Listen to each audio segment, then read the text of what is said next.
এসো না এতটা কাছে, রাতের পেয়ালায় কি জাদু আছে। এসো না এতটা কাছে, রাতের পেয়ালায় কি জাদু আছে।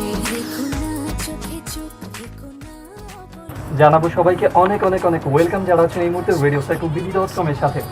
ঘুরে জানাচ্ছে বাংলাদেশ সময় 7:30 আর সকল বন্ধুদেরকে সবার প্রথমেই জানাবো একটু দুঃখ প্রকাশ করবো যে সময়ের জন্য আসলে আসার পথে আপনারা জানেন যে অনেক ধরনের সমস্যার কারণে মাঝে মধ্যে কিছুটা সময় এদিক সেদিক হয়ে যায়, আজকেও তাই হয়েছে।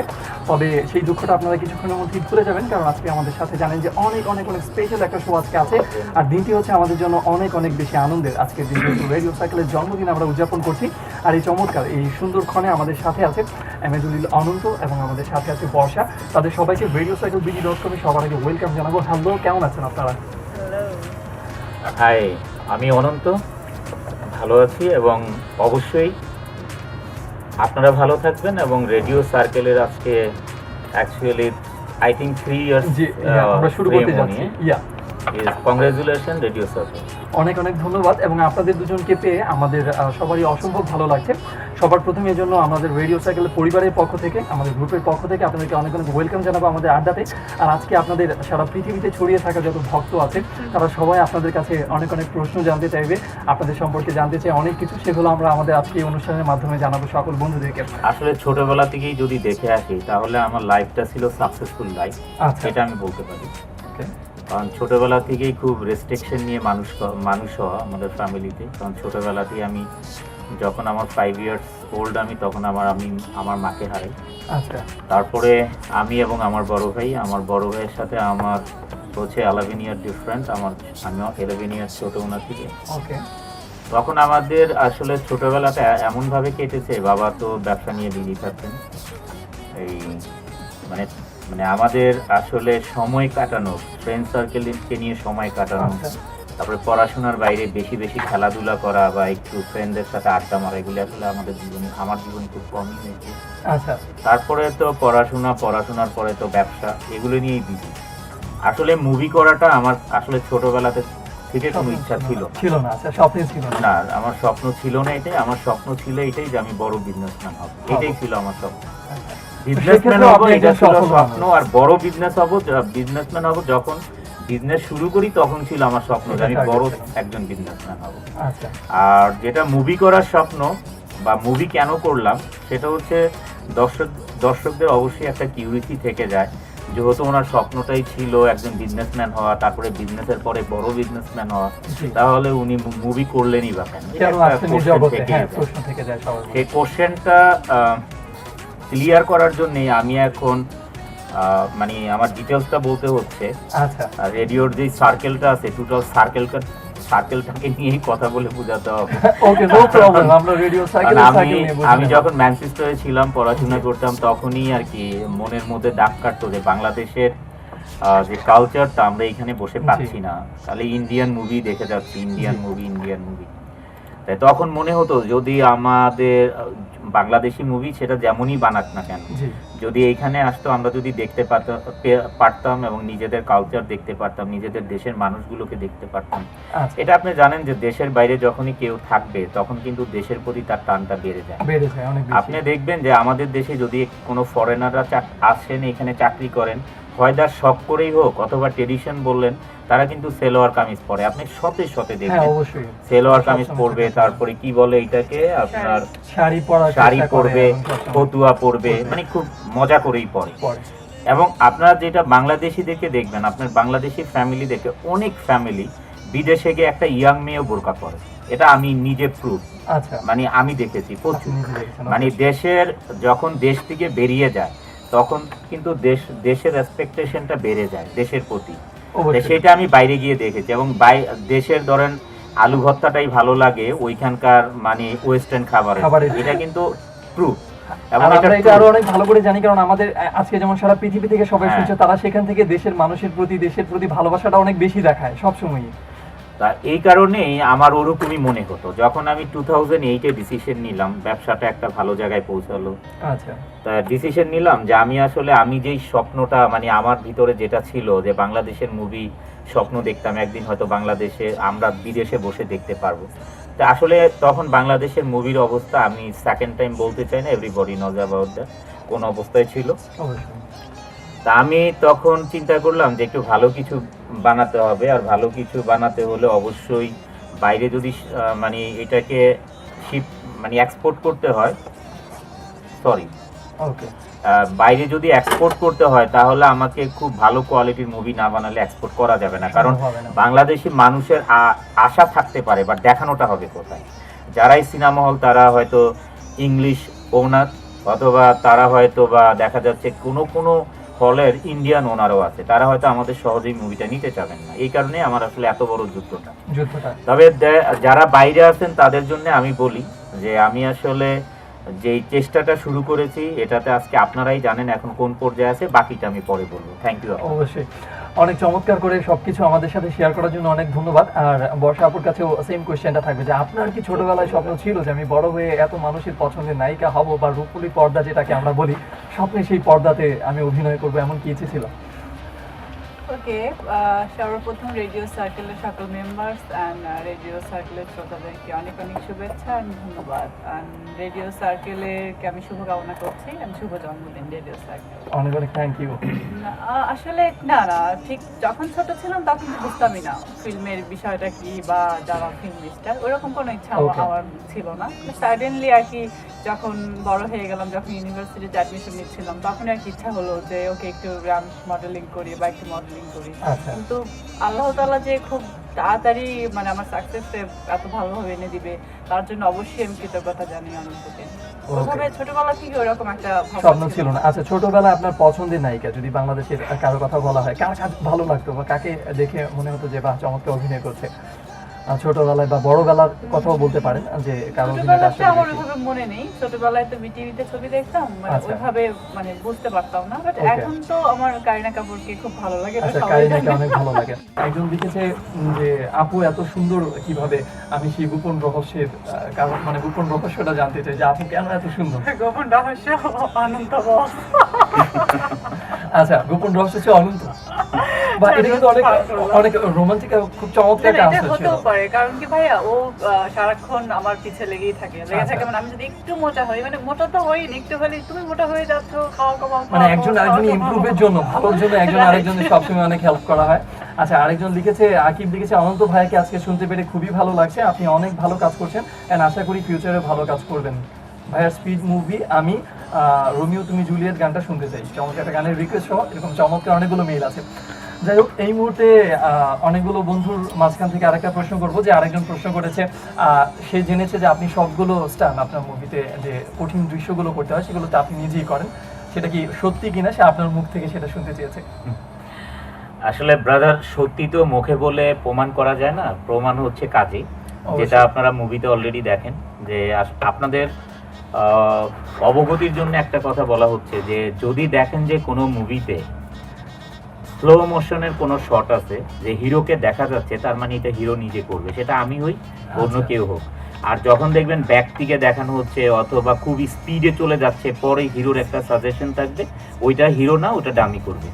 সো আপনারা আমার ছবিগুলোতে যত হাই রিস্ক অ্যাকশনগুলো দেখেছেন সেটাতে অবশ্যই আমাকে স্লো মোশনে 11 তলা থেকে মারতে মারতে পড়ছি, 4 তলা থেকে গুলি করে আসছি, হুন্ডা দিয়ে জাম্প করছি, এগুলো কোনোটাই খুব স্পিডি ছিল না, সবগুলো স্লো মোশন শট ছিল এবং আমি নিজেই করেছি, সেটার প্রমাণ আপনারা অলরেডি পেয়ে গেছেন। আমি যতগুলো দেখেছি আমার দেখে তাই মনে হয়েছে, এগুলো আসলে আমার মনে হয় যে দৃশ্যগুলো এত স্লো এবং এত ক্লিয়ার ছিল, সেখানে সন্দেহের কোনো অবকাশ নেই যে এই দৃশ্যগুলোতে আপনি অভিনয় করেছেন।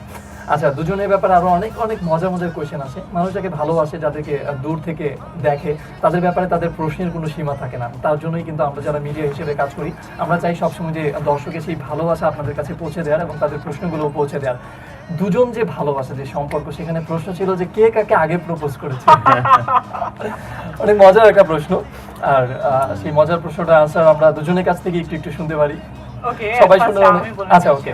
আসলে কি মানে ভালোবাসাটা তো পরে হয়, প্রথমে তো দুজনকে ভালো লাগতে হবে, বুঝতে হবে, দেন একটা রিলেশন হয়। তো ওকে আমার প্রথমে দেখেই তো খুব ভালো লেগে গেছে আমার, মানে আচ্ছা। কি বলবো, প্রপোজটা আমি নিজেই করেছিলাম আগে। তার মানে আপুর দিক থেকে প্রথমে ভালোবাসা অফারটা এসেছে। তো সেই সেই মানে চমৎকার মুহূর্তে যখন ভালো লাগলো, আপনার অনুভূতিটা কেমন ছিল? বর্ষাতে এমনিতেই খুব সুন্দর। হ্যাঁ অবশ্যই, এত কোনো সন্দেহ নেই, এতে আমরা সবাই একমত। আমি আসলে ওর সাথে যখন মিশি লাইক এ ফ্রেন্ড, ওকে, এবং আসলে সবাই জানে আমি একজন বিজনেসম্যান। হ্যাঁ অবশ্যই। সবকিছু মিলিয়ে আমার তো খুব বেশি ব্যস্ততা। বর্ষাকে মানে ওইটা অত সময় দিয়ে ভালোবাসা বলবো এই সাহসটা হচ্ছিল না আসলে, কারণ ভালোবাসা বললেই তো সময়টা দিতে হবে গার্লফ্রেন্ড, হ্যাঁ আর গার্লফ্রেন্ডকে সময় না দিলে আবার গার্লফ্রেন্ড উড়েও যেতে পারে, আরেকটা প্রবলেম আছে। অনেক ভয়ের মধ্যে থাকতে হয় যে বাবা ফ্রেন্ড আছি, ভালো আছি, এটাই থাকুক না। আচ্ছা, কিন্তু তারপরে যেটা বর্ষা স্বীকার করলো, বর্ষা যখন বললো, এই আস্তে আস্তে দুইজনের মাঝখানে শুরু হয় আর কি। নেহাল তার নাম। সে অনন্ত ভাইয়ের কাছে প্রশ্ন হচ্ছে, ভাইয়া আপনি তো সিআইপি, সেটা নিয়ে কিছু বলেন। আসলে সিআইপি শোনার জন্য তো অডিয়েন্সটা তেমন ইন্টারেস্ট না, তবে আপনি ইন্টারেস্ট, আপনার জন্য আচ্ছা, অডিয়েন্সটা তো সবসময় আমাদের মুভি নিয়েই শুনতে চায়। সিআইপি আমি আগেই বলেছি ছোটবেলা থেকেই আসলে আমার টার্গেটটাই ছিল একজন বিজনেসম্যান হওয়া, এবং তারপরে টার্গেট ছিল বড় বিজনেসম্যান হওয়া। অবশ্যই। বড় বিজনেসম্যানের সাথে সাথে ইনোসেন্ট বিজনেসম্যান হওয়া, মানে সততাটা সবচেয়ে বড় যে আমার মধ্যে কাজ করে, এই সততাটা সফলই হলো সিআইপি। ওকে। কারণ একজন যদি বিজনেসম্যান খুব ইনোসেন্ট বিজনেসম্যান থাকে, যার বিজনেসে কলঙ্ক না থাকে, পলিটিক্যাল ইনভলভমেন্ট না থাকে, তারপরে তার বিজনেসে মানে কোনো টাকা পয়সা ব্যাংক থেকে নিয়ে দেউলিয়া হয়ে না যাওয়ার কোনো কাহিনী না থাকে, মানে একটা পেমেন্ট ওডি না থাকে, মানে সব কিছু মিলিয়েই মানে কোনো মামলা থাকতে পারবে না তার নামে। মানে সবচেয়ে সোজা কথা, একটা শিশু বাচ্চা যেমন মায়ের গর্ভে থেকে আসার পরে যেমন পবিত্র থাকে, বিজনেসম্যানটা ঠিক তেমনি ভাবে পবিত্র থাকলে একজন সিআইপি হতে পারে। ওকে, চমৎকার। আর আমি বলবো যে শুধু তার জন্য ইম্পর্টেন্ট না, আরো কিছু ইম্পর্টেন্ট ব্যাপার আমি তুলে ধরবো। যেমন এই যে ব্যবসার যে জায়গাটাতে আপনি বলেছেন সৎ কাজ করার প্রতিটা ক্ষেত্রে যদি আমরা বাংলাদেশের সবাই যদি আমরা আমাদের সততাটা ধরে রাখতে পারতাম, তাহলে হয়তো আমাদের দেশ আজকে আরো অনেক বেশি ভালো অবস্থানে থাকতো। সেই ব্যাপারে আমি একটু বলি ব্রাদার, আসলে সততা সব কাজেই করা যায়।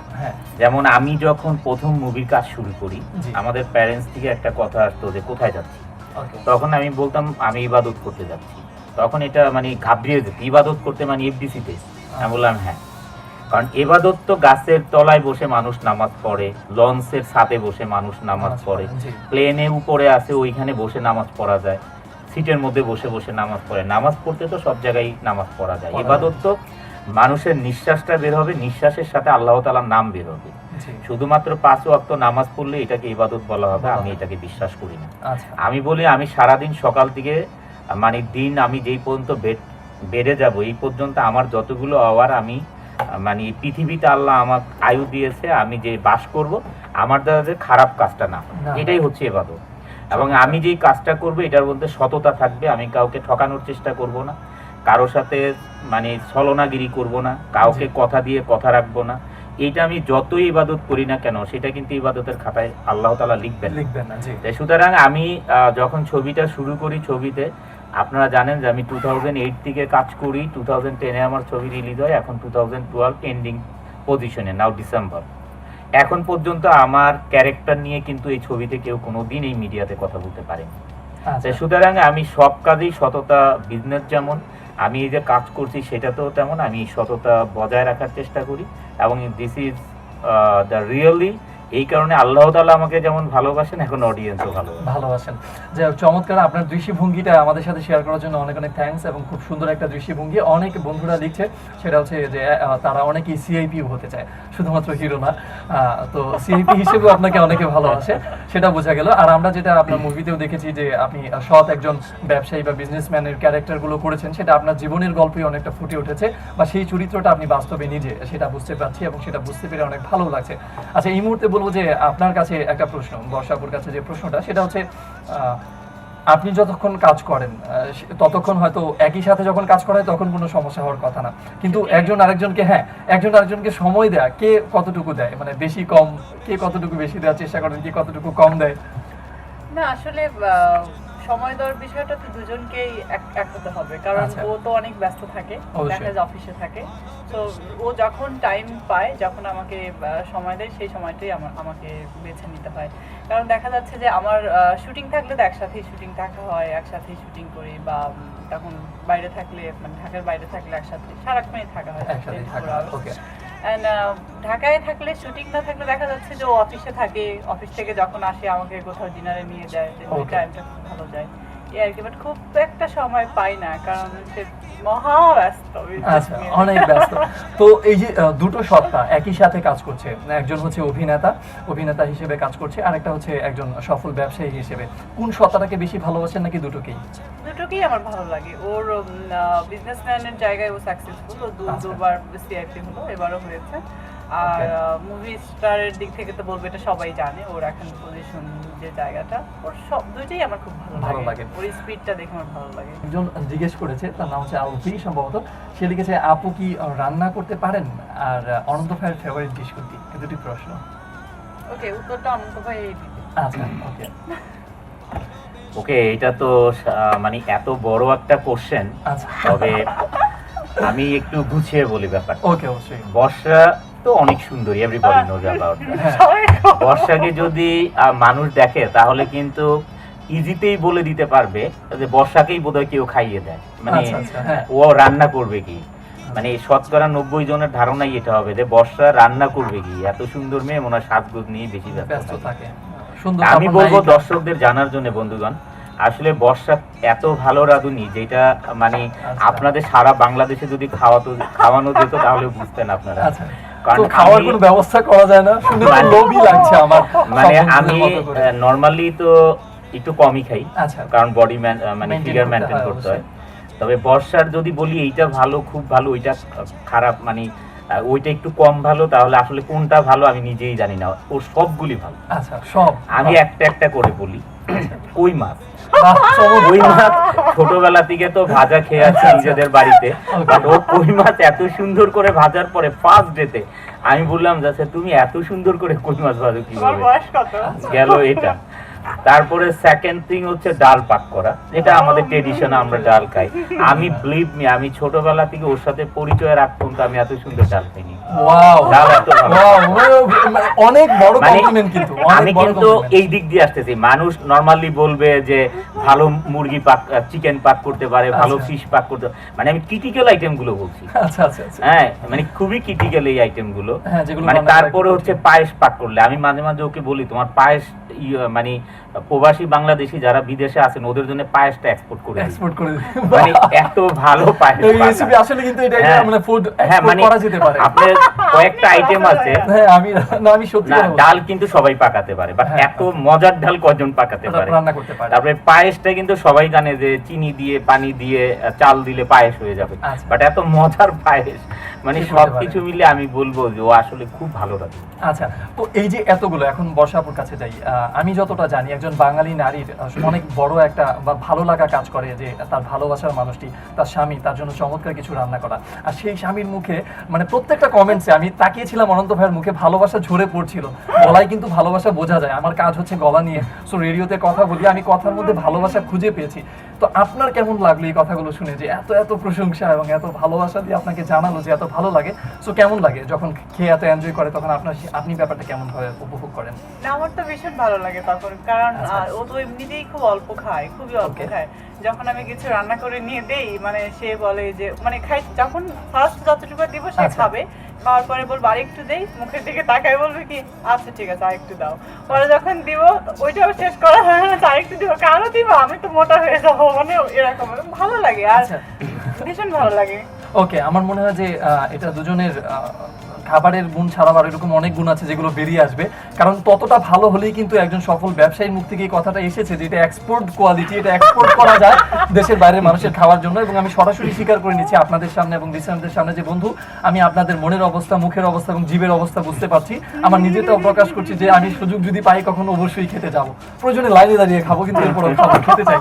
যাই হোক, আমার চমৎকার কিছু প্রশ্ন আছে অনন্ত ভাইয়ের কাছে। আরেকটা হচ্ছে যে আপনার কোনো মুভি কি কখনো 3D হতে পারে, 3D টেকনোলজি? আচ্ছা, মুভি 3D টেকনোলজি এটা তো বেশ বড় ব্যাপার। হ্যাঁ অনেক বড়। তবে আমি আসলে আস্তে আস্তে এগোচ্ছি। আপনারা নিঃস্বার্থ ভালোবাসাতে যে হোয়াট ইজ লাভ এই ছবিটা আপনারা 3D অ্যানিমেশন সং পাবেন ওকে এবং 3D অ্যানিমেশন অনেকগুলো সিকোয়েন্স পাবেন। এটাতে এমনও সিকোয়েন্স দেখা যাবে যে আমি আমার মানে হার্ট বের করে ফেলছি টান দিয়ে। আচ্ছা মানে আপনারা সারা জীবন শুনে আসছেন ছোটবেলা থেকে যে ইভেন তো হাজার হাজার হাজার হাজার বছর ধরে মানুষ শুনে আসছে যে মেয়েদেরকে যখন মানে প্রেমের যে একটা ডায়লগ থাকে, যখন ছ্যাঁকা খাওয়ার যে ডায়লগটা থাকে, তখন ছেলেরা মেয়েদেরকে বলে যে আমি যদি আমার হৃদয় ছিঁড়ে তোমাকে দেখাতে পারতাম তুমি বুঝতে যে আমি তোমাকে কত ভালোবাসি। আর এই ছবিতে দেখবেন অ্যানিমেশন করা কাজ, মানে আমি এরকম চেস্টে এরকম টান দিয়ে মানে আমার হার্ট এরকম করে বের করে ফেলে দিই। হ্যাঁ, মানে এই হার্টে দেখবেন একটা অ্যারো যাচ্ছে, একটা বুলেট যাচ্ছে, একটা বোম ব্লাস্ট হয়ে হার্টটাই ছিন্ন বিচ্ছিন্ন হয়ে যাচ্ছে। এই ছবিতে এরকম ভালো ভালো অ্যানিমেশনের কাজ আছে। তারপরে মানে সবচেয়ে বড় কথা যেটা, যদি আমার ব্যাড লাক না হয়, ওকে, ইন্ডিয়াতে এখনো যেই কাজটা করে নাই, যেমন 100% সং 3D অ্যানিমেশন, এটা যেটা আমি করেছি, যেটা ইন্ডিয়ান যারা, যেহেতু আমাদের সব টেকনিশিয়ানই বোম্বের এবং south Indian, dance director south Indian, উনি নিজেও স্বীকার করেছেন আমরা এটা যেটা করলাম, এবং গানটা হয়েছে হচ্ছে রামোজি স্টুডিওতে হায়দ্রাবাদে ইন্ডিয়ার। উনি নিজে স্বীকার করেছেন যদি ব্যাড লাক আমাদের না হয়, যদি এই গানের আগে কোনো ইন্ডিয়ান ছবিতে এই ধরনের গান না করা হয়, তাহলে this is the first time in Bangladesh এবং ইন্ডিয়ার মধ্যে থাকবে সেটা। তবে একটা কথা আছে, মানুষ বলতে পারে তাহলে রবটে করলো, সেটা কি? রবটেরটাকে আমি উল্লেখ করতে চাই, রবটেরটা খুব ইজি একটা সং করেছে, যে রজনীকান্ত, ওই যে একই রজনীকান্ত, হাজার হাজার রজনীকান্ত, এগুলো তো খুব ইজি একটা কাজ। যেমন এক রজনীকান্ত হাত উঠাবে, সব কপিগুলো হাত উঠাবে, পাও না চাবে, এটা খুব ইজি একটা কাজ। আর আমরা যেটা করেছি সেটা হচ্ছে অন্য টাইপের কাজ। যেমন এখানে দেখা যাবে হাজার হাজার বিল্ডিং, 3D অ্যানিমেশন বিল্ডিং, এই বিল্ডিংগুলি আমি ডিস্ট্রয় করে দিচ্ছি। দেখা যাবে হাইওয়ে রোড, যেমন একটা গাড়িতে পাঞ্চ মারছি, এই গাড়িগুলো রোলিং করতে করতে আরেকটা গাড়ি এরকম করে করে শতে গাড়িতে আগুন লেগে যাচ্ছে। মানে খুব বড় বড় টাইপের অ্যানিমেশনের কাজ হচ্ছে, সেটা হচ্ছে গানে। এবং এই গানটা দর্শক আপনাদের জন্য বলতে চাই, সারা জীবন আমরা দেখে এসেছি, প্রেমিকা থেকে যদি কোনো কষ্ট পাওয়া হয় তাহলে গানটা অবশ্যই স্যাড হয় এবং চোখে পানি থাকে। আর এই ছবিটা আপনারা অপোজিট দেখবেন যে এটা রক স্টাইলের একটা স্যাড সং হচ্ছে। আচ্ছা, মানে এটা প্রেমিকাকে জিজ্ঞাসা করা হচ্ছে, বিদ্রোহ টাইপের। মানে এটা একটা নতুন একটা দিক এবং নতুন একটা সং, যেটা আমি আসলে দর্শকদেরকে আমরা উপহার দিতে পারবো। সবকিছুতেই আপনার নতুনত্ব আছে। তো নিঃস্বার্থ ভালোবাসার কথা এসেছি। হ্যাঁ আপু, একটা কিছু বলতে চাচ্ছেন? এই গানটার একটু জাস্ট মানে গানের সুরে তোমাকে বলতে বলছিল, জাস্ট কথাগুলো একটু বলো, কথাগুলো তো। আচ্ছা, গানটা লিখেছি আমি। আর এই নিঃস্বার্থ ভালোবাসার টোটাল ছবিটাই ডিরেকশনে আমি, ছবিটার গল্পটা আমার, ডায়লগগুলো আমার, চিত্রনাট্য হচ্ছে সটকু আহমেদ, শুধু চিত্রনাট্যটা সাজিয়ে দেওয়াটা। এবং এই গানের কথাটা ছিল হচ্ছে, ওরে হৃদয়হীনা তোকে আর ভাবি না, ছেড়ে যায় এই বুক ছেড়ে, সরি একটু বন্ধ, হ্যাঁ, ছেড়ে যায় এই বুক ছেড়ে, ওরে হৃদয়হীনা তোকে আর ভাবি, ও সরি, ওই ভালো বলতে, প্রতারণার এই আগুন জ্বালিয়ে চলে গেলি মনের এই আকাশ থেকে, বা আকাশ ছুঁয়ে, এরকম কথাগুলো যে আপনি এত রিয়েলিটি থেকে বলেছেন, সেটা কিন্তু ওইজন্য তুই what is love, what is love, মানে এটাতে হোয়াট ইজ লাভটাও এস্টাবলিশ করা হয়েছে, যেহেতু হোয়াট ইজ লাভ এটা স্লোগান। আর এই হোয়াট ইজ লাভ, নিঃস্বার্থ ভালোবাসা, এটা কেন রাখা হলো এটা আমি একটু দর্শককে বলি, আপনাদের দর্শকদের বোঝানোর জন্য। নাহলে যদি একটা ছবির নাম হয় নিঃস্বার্থ ভালোবাসা, ইজ অনলি লাভ, তাহলে হোয়াট ইজ লাভ হলো কেন? এটার কারণটাই দর্শক আপনারা হয়তো কেউ কেউ জানেন যে আমি বোধহয় অন্য আর্টিস্টদের মতন প্রেমের ছবি করে ফেললাম, ড্রামা নিয়ে কাজ করলাম, এত অ্যাকশন ছবি করে। ন দর্শক, এইটাতে বলা হয়েছে নিঃস্বার্থ ভালোবাসা, মানে আমাদের সমাজ, আমাদের ফ্যামিলি, আমাদের প্রতিবেশী, সারা পৃথিবীকে ঘিরেই হচ্ছে নিঃস্বার্থ ভালোবাসা। মানুষ মানুষকে ভালোবাসবে, মানুষ মানুষের উপকার করবে, এটার নামই নিঃস্বার্থ ভালোবাসা। তাহলে আফগানিস্তানি দখল করে কেন? পশু পাখির মতন মানুষ মারা হচ্ছে, পাকিস্তানে মারা হচ্ছে, তারপরে আপনার ইরাকে মারা হচ্ছে, বিভিন্ন জায়গায়। এই কারণেই আমার ছবিটার নাম হচ্ছে হোয়াট ইজ লাভ। যদি ভালোবাসা এত ইনোসেন্ট হয়, ভালোবাসা এত পবিত্রই হয়, তাহলে মানুষের মধ্যেই ভালোবাসা নিয়ে তাহলে এত গন্ডগোল কেন? এটা কিন্তু একটা ছেলে এবং একটা মেয়ে ভালোবাসার মধ্যেই সীমাবদ্ধ নয়। মানুষের সবার অবগতির জন্য বললাম, বন্ধুগণ আমাকে ভুল বুঝার কোনোই কারণ নাই যে অনন্ত ভাই হঠাৎ করে কেন ভালোবাসায় চলে গেলেন। যে আমি আসলে এটাকে দেশ নিয়ে, সমাজ নিয়ে আমি কিছু ইয়াং জেনারেশনকে দিতে চাই, যেইটা ছবি দেখলে শুধু ছবির জন্যই নয়, ছবি থেকে কিছু শেখার জন্য, ছবিতে কিছু মেসেজ থাকবে, কিছু ইনফরমেশন থাকবে, এটা আপনার দেশের বক্তব্যটা জন্য, প্রকাশ ইয়াং পাবে। জেনারেশনের জন্য মেসেজ থাকবে। কারণ আমরা জানি যে পৃথিবীতে ইয়াং জেনারেশন হচ্ছে হলো মানে নেক্সট হিরো। আচ্ছা, সেটা হচ্ছে বিজনেস লাইনের হিরো, সেটা হচ্ছে সায়েন্টিফিকের হিরো, যেটা হচ্ছে একটা মুভির হিরো, মানে সবগুলো এনিওয়্যার sector-এই, হিরো। আচ্ছা, হ্যাঁ, তো সবগুলো নেক্সট জেনারেশন sector-এই ইজ আছে। Most important. এই জন্য আমি যত কিছুই করি আমার টার্গেটটাই হচ্ছে মানে এডুকেটেড জেনারেশন এবং সর্ব জায়গায় সর্বকালে সবসময় জেনারেশন। আচ্ছা, তো এই মুহূর্তে আপনি যেটা বলছিলেন সেটার পাশাপাশি নিঃস্বার্থ ভালোবাসা নিয়ে আরো কিছু প্রশ্ন আছে, যে নিঃস্বার্থ ভালোবাসায় কি আপনাকে রোমান্টিক কোনো চরিত্রে দেখা যাবে কিনা? আর নিঃস্বার্থ ভালোবাসায় আসলে আমি মাইসেলফ, মানে যেটা আমার বাস্তবে আছে সেটা হচ্ছে আমি একজন বিজনেসম্যান এবং আমি একজন সুপারস্টার। ওকে, তো এইটা নিয়ে মানে ভ্যারাইটিস ক্যারেক্টারই দেখা যাবে যে একটা আর বিজনেসম্যান। আপনার অনেকগুলো ভক্তের এই প্রশ্নটা ছিল যে আপনি কি সবসময় অ্যাকশন হিরো হিসেবে কাজ করতে চান, নাকি ভবিষ্যতে আপনাকে তারা খুব মানে একদম রোমান্টিক যে ফিল্মগুলো হয় সেগুলোতে আপনি কাজ করবেন ভবিষ্যতে? 100% রোমান্টিক কোনো ফিল্মে আমি কাজ করতে চাই না। আচ্ছা, কারণ আমি পৃথিবীতে একটা জিনিস বিশ্বাস করি, মানুষের কাজকর্ম করে মানুষকে খেতে হবে। অবশ্যই যে কোনো একটা মেসেজ থাকতে হবে, যে কোনো একটা মিশন থাকতে হবে। গোল থাকতে হবে। লাভ হচ্ছে ভালোবাসা, যেটাকে বলা হয় ভালোবাসা কিন্তু অনেক প্রকার, যেটা আমি আগেই বলে ফেললাম। আর যদি একটা ছেলে মেয়ের যে প্রেমটা বলা হয়, যেটা প্রেম, সেটা কিন্তু একটা জীবনের একটা অংশ মাত্র, এটা কিন্তু একটা part। ফুল লাইফ না, কিন্তু this is part of life. তো এই পার্ট অফ লাইফের মধ্যে লাইফের যতগুলো ঘটনা থাকবে এর মধ্যে লাভ অবশ্যই জড়িত হয়ে যাবে লাইফে। এটার জন্য কিন্তু আলাদা একটা ছবি বানাতে হবে, আই ডোন্ট বিলিভ দ্যাট। কারণ তাহলে তো পৃথিবীতে এই যে জেমস বন্ড, যেই ছবি এখন আমরা বাংলাদেশি কেন সারা পৃথিবীতে ওয়েট করে জেমস বন্ড দেখতে, ওইটাতে কিন্তু ভালোবাসা অবশ্যই জেমস বন্ডের ছবিতেও আছে, সেটা কিন্তু ছোট্ট একটা পার্ট থাকে। অবশ্যই। এইটার জন্য সবচেয়ে বড় কথা হচ্ছে মিশনটা কি, এটা হচ্ছে most important। আপনার বক্তব্যটা আপনি যেভাবে প্রকাশ করতে পারছেন সেটাই আপনি সবসময় ফলো হ্যাঁ। করছেন এবং করতে চান। চমৎকার উত্তর। আর এই মুহূর্তে আপুর কাছে একটা প্রশ্ন, সেটা হচ্ছে নিঃস্বার্থ ভালোবাসায় আপনার ক্যারেক্টারটা কিরকম, আপনাকে কিভাবে পাচ্ছে আপনার দর্শকরা? সরি, ও যখন বললো আর কি নিঃস্বার্থ ভালোবাসা সম্পর্কে, এটা সত্যি এখানে অনেক বড় একটা মেসেজ আছে। সেটা হচ্ছে যে যেহেতু এখানে আমি হিরোইনের রোল প্লে করেছি, তো এটা আমাকে দিয়েই বোঝানো হয়েছে। মানে মানে একটা মেয়ে যখন সে একটা মডেলিং করবে বা সে কাজ করতে চায়, সুপারস্টার হতে চায়, তাকে অনেক স্ট্রাগল করতে হয়, অনেক অফিসে Okay. যেতে হয়, হ্যাঁ, অনেক অবশ্যই। দরজা নক করতে হয়। মানে এই জিনিসগুলো তো একটা মানুষের প্রতি নিঃস্বার্থভাবেও হতে পারে, একটা ভালো ব্যবহার দিয়েও তো হতে পারে। তার মানে গিভেন টেক করে বা অনেক কিছু করে যে নিতে করতে হবে তেমন নয়। সেটা নয়। তো এই ধরনের জিনিস আছে। আর এখানে আমার ভ্যারাইটিস রোল করতে হয়েছে। দেখা আচ্ছা। যাচ্ছে যে আমি খুব ভদ্র চুপচাপ একটা মেয়ে, আবার এই দেখা যাবে কোনো না কোনো সময় কিছু একটা মানে একটু শয়তান টাইপের লোকরা ঢুকে মানে আমার মাইন্ডটাকে একটু নষ্ট করে দেওয়া নষ্ট ট্রাই করে করে, দেওয়ার try করে। বা যখন ওকে নিয়ে কোনো কথা বলে যে না অনন্ত তো ভালো না, এটা না সেটা না, তখন আমি এটা কন্ট্রোল করতে পারি না যে কেন তোমরা ওকে নিয়ে কথা বলো, তোমরা আমাকে নিয়ে বলো বা আমাকে সম্পর্কে জানতে চাও। যখন আচ্ছা, ওর আচ্ছা। জিনিসটা বলে তখন আমার মাথায় ঠিক থাকে না, তখন দেখা যাচ্ছে আমি ক্লাবে যাচ্ছি, পার্টিতে Party যাচ্ছি, তে, ড্রিঙ্কস okay. করছি। মানে এরকম সোজা হয়। ব্যাপারটা হচ্ছে বসরার যে রোলটা সেটাকে হ্যাপ্রোনাইজ করা হয়। আচ্ছা, মানে শি ইজ ভেরি ইনোসেন্ট একটা গার্ল, ঢাকা শহরে আসে, মডেলিং করবে, যাই করবে, জীবনে বড় হতে হবে। কিন্তু এই যে মানে এসে যেই একটা চক্রের হাতে পড়ে, সেইখান থেকে যখন বেরিয়ে চলে আসে, অনন্তর সাথে দেখা হয়, কিন্তু তারপরেও যে লুবি মানুষগুলো তার পিছন ছাড়ে না। ছাড়ে না। যেটাকে আমরা বুঝিয়েছি যে একটা মানুষ যতই ভালো হতে চায় কিন্তু তাকে ভালো হতে দেওয়া হয় না, এটা হচ্ছে মোস্ট ইম্পর্টেন্ট ব্যাপার। মিডিয়াতে যেটা দেখা যায় জি, যে হ্যাপ্রোনাইজটা করা হয় বেশি, জি। আর গডফাদার গুলি বেশি দাঁড়িয়ে যায়, আমি তোমার এটা করে দিব, আমি তোমার ওটা করে দিব। আপনার ঢাকা শহরে একটা মডেল আসলে ধরেন দেখতে যদি মেয়েটি একটু সুন্দর হয়, তাহলে আপনারা দেখবেন যে উইদিন 6 মান্থের মধ্যে তার 10-12টা গডফাদার জন্মে যায়।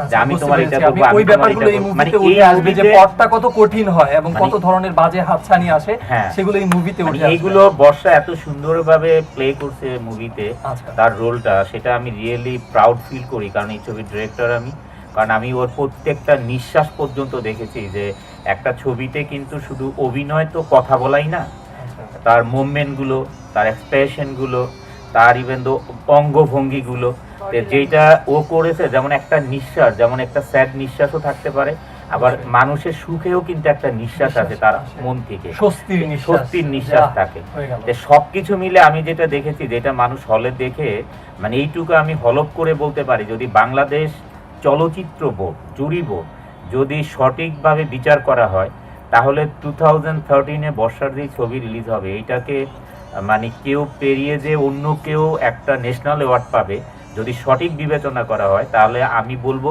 যে বাংলাদেশে যদি সূর্য না উঠে পৃথিবীতে তাও সম্ভব। মানে ওর যে অনেক অভিনয়, বেশি কনফিডেন্ট মানে হ্যাঁ আমার কনফিডেন্ট, কারণ আমি ফুল মুভিটাই এখনো এডিটিং থেকে এসলাম লাস্ট পর্যন্ত, এটা লাস্ট সিকোয়েন্স পর্যন্ত আমি আসলাম। মানে এইখানে আমি দেখেছি যে ওর অভিনয়ের ইমপ্রুভমেন্ট আর বলবো না, অভিনয়ের যে গভীরতাটা সেই জায়গায় ও পৌঁছে গিয়ে অনেক চমৎকার এই আত্মবিশ্বাস, এবং আমরা নিজেরাও বিশ্বাস রাখলাম সকল ভক্তদের পক্ষ থেকে, আমাদের পক্ষ থেকে, যেন ইনশাআল্লাহ এই বিশ্বাসটা সত্যি হয় এবং আপু তার এত চমৎকার কাজের স্বীকৃতিটা অবশ্যই পায়। আচ্ছা, মানুষ এই মুভির গল্প শুনতে শুনতে অনেক বেশি এক্সাইটেড হয়ে গেছে, রীতিমতো চিল্লিয়ে চিল্লিয়ে মানে চিল্লাচিল্লি করে করে লিখছে, সেটা হচ্ছে কবে রিলিজ হবে এই নিঃস্বার্থ ভালোবাসা। ওকে বন্ধুগণ, রিলিজ তো আসলে আমাদের ছবিগুলো তো আসলে বিভিন্ন জায়গায় পোস্ট প্রোডাকশন হয়, আপনারা জানেন যে আমার ছবিগুলোতে প্রচুর ভিজুয়াল এফেক্ট থাকে, কাজ করা হয়, মানে গ্রাফিক্স এর কাজগুলো এতই বেশি থাকে, আর নিঃস্বার্থ ভালোবাসাতে আসলে আরো বেশি, মোস্ট ওয়েলকামের তো নিঃস্বার্থ ভালোবাসাতে বেশি গ্রাফিক্স ওয়ার্ক। এই গ্রাফিক্স ওয়ার্কটা আমরা করছি একটা জার্মানি কোম্পানিতে কল সিলভার লাইন। তারপরে যেটা নাকি ভিজুয়াল এফেক্ট যেটা নাকি সাউন্ডের কাজগুলো এবং যে ভিজুয়াল এফেক্ট গুলো, গুলির শব্দ বলেন আর একটা এগুলি করা হচ্ছে বোম্বে, যেখানে একটা টাইগার বা বডিগার্ড যেই প্রোডাকশনে করতো একই কোম্পানিতে একই টেকনিশিয়ান। আর বাকি যে ব্যাকগ্রাউন্ড মিউজিক করছে ভ্যাঙ্কাটাস, যেটা মানে ইন্ডিয়াতে নাম্বার 1 মিউজিক বলা যায় ভ্যাঙ্কাটাসকে, ওনারা করছেন। ওয়ার্ল্ড আসলে এত জায়গা থেকে পোস্ট প্রোডাকশন করাই তো সমস্ত মিলে একত্রে করতে আমাদের দেরি হয়ে যায়, নর্মালি 5-6 মান্থ লেগে যায় শুধু পোস্ট প্রোডাকশন করতে। তা আমরা আশা করতেছিলাম যে যদি আমাদের মুভিটা ডিসেম্বরের মধ্যে আমাদের হাতে পেয়ে যাই তাহলে অবশ্যই ভ্যালেন্টাইন ডেতে আমরা রিলিজ করব, এই পর্যন্ত আশা আছে। বাকিটা এখন নির্ভর করছে আসলে পোস্ট প্রোডাকশনের উপরে। আচ্ছা, এই ব্যাপারে এই জায়গায় একটু গুরুত্বপূর্ণ একটা প্রশ্ন করতে চাই। এই যে আমরা শুনছি আপনার প্রত্যেকটা মুভিতে দেখতে পাচ্ছি, সেটা হচ্ছে আমরা বিভিন্ন ধরনের কারিগরি সহযোগিতা নিচ্ছি ফিল্ম করার জন্য দেশের বাইরের মানুষ থেকে। তো আপনি বাংলাদেশের ফিল্ম ইন্ডাস্ট্রিকে অনেক কিছু দিচ্ছেন চমৎকার কিছু কাজ, চমৎকার কিছু মুভি। সেই সাথে বাংলাদেশে এই ধরনের টেকনিশিয়ান বা এই মানের কাজ করার জন্য আপনার কি মনে হয় যে কোনো ধরনের ইনস্টিটিউট বা যারা কাজ করছে তাদেরকে কোনোভাবে এই ধরনের শিক্ষা দিয়ে আমরা যেন স্বয়ং সম্পূর্ণ হয়ে ওঠে আমাদের বাংলাদেশ? আমার প্রশ্নটা এই জায়গা থেকে যে এটা কি করা যায়, এই ব্যাপারে আপনার চিন্তা কি, যে আমরা সব কাজ বাংলাদেশে করব এবং কোয়ালিটি তাদের চেয়ে বেটার হবে এবং তাদের মতো হবে? আপনার আত্মবিশ্বাস বা ড্রিমে এই ধরনের কি আছে? আসলে আমি একটা কথা বলি, মানে তাদের চেয়ে বেটার হবে এইটা এখন আমি চিন্তা করি না। আচ্ছা, অন্তত তাদের মতো বা কি করা যায় আমাদের এইভাবে ডেভেলপ করার জন্য। জি, স্টেশন এখানে কিন্তু প্রচুর এডুকেটেড ছেলে মেয়ে কাজ করছে। জি অবশ্যই। আমাদের যে ফিল্ম ইন্ডাস্ট্রি আছে ওইখানে আপনারা এরকম পাবেন না, একটু কম, মানে খুবই মানে এডুকেটেড ছেলে মেয়ে খুবই কম কাজ করছে ওইখানে। যারা টেকনিশিয়ান আছে তারা কিন্তু খুবই মানে আমি বলবো যে ওইখানে educated people is very low. ওই জায়গাটা ডেভেলপ করতে হলে আসলে অনেক বড় একটা পদক্ষেপ দরকার, যেটা আমি করছি। আমি যেটা করছি সেটা এইভাবে করছি। আসলে আমাদের এটা তো সার্কেল, যেমন আপনার রেডিও সার্কেল, সার্কেল মিন্স বৃত্ত।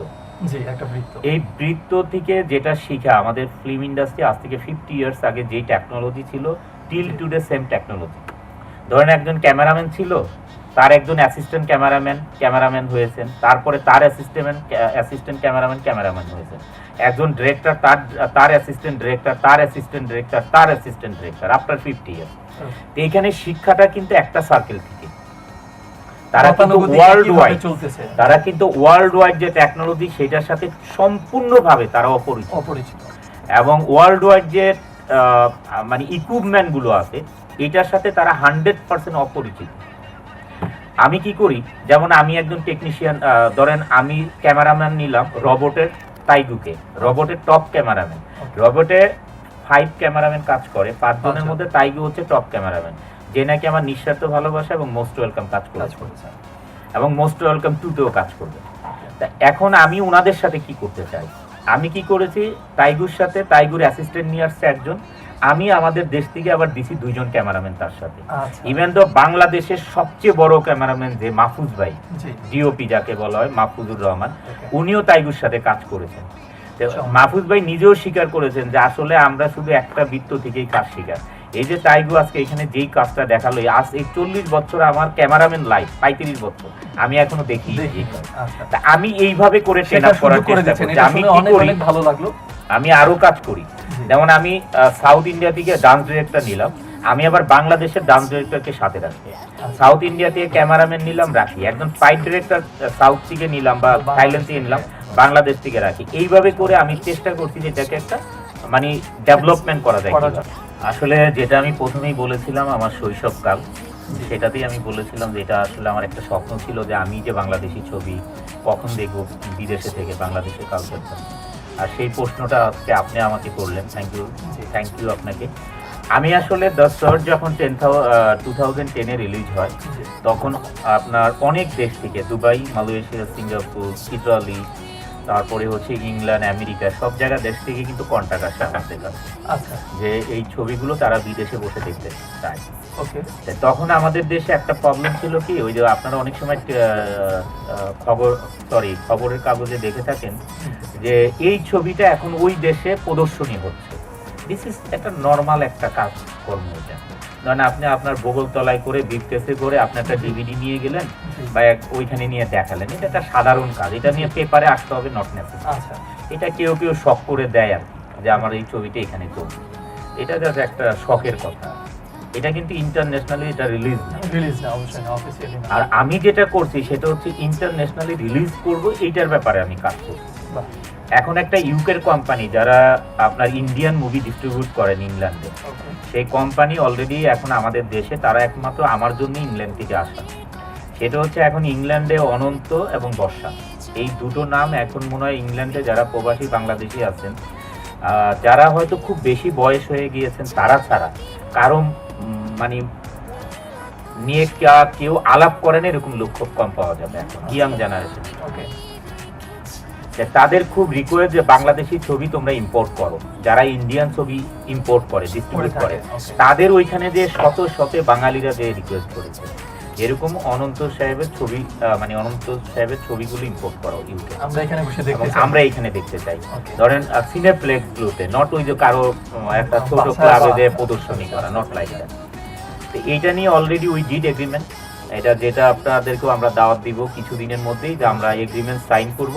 ওকে, সেটা একটা প্রেস কনফারেন্সও হবে এবং তারা আমাদের কথা ছিল যে এই জানুয়ারিতে আমাদের ছবি রিলিজ হবে মোস্ট ওয়েলকাম ওইখানে, এবং বড় বড় সিনেপ্লেক্সগুলোতে, ওটা ওই ছোট একটা কোনো জায়গায় না। এটা বাংলাদেশের ফিল্ম ইন্ডাস্ট্রির হ্যাঁ, জন্য অনেক মানে বড় একটা এটা অর্জন। বড় একটা ব্যাপার। আর সবচেয়ে বড় ব্যাপার যে বাঙালি যারা আছেন তাদের একটা গর্ব করার ব্যাপার যে আমরা যেই সিনেপ্লেক্সগুলোতে যে হলিউড মুভি দেখি, বলিউড মুভি দেখি, সেইখানে এখন আমাদের দেশের মুভি দেখবো। এটা কিন্তু অনেক বড় একটা ব্যাপার। অবশ্যই। একটা সিনেপ্লেক্সে গেলে ওইখানে কিন্তু বাংলাদেশের মুভি জায়গা পাওয়া, এটা কিন্তু ছোট একটা ব্যাপার না। আজকের মতো আমরা তিনজন এই চমৎকার আড্ডা থেকে বিদায় নিচ্ছি। অনেক অনেক ভালো থাকুন সুস্থ। যখন কাউকে ভালো রাখবেন তখন অবশ্যই ভালো থাকবেন, থিওরিটা নিশ্চয়ই মনে আছে, তো ভোলার কোনো কারণ নেই। ভালো রাখুন, ভালো থাকুন, মিলেমিশে সবসময় রেডিও সাইকেল ভিডিও.com এর সাথে।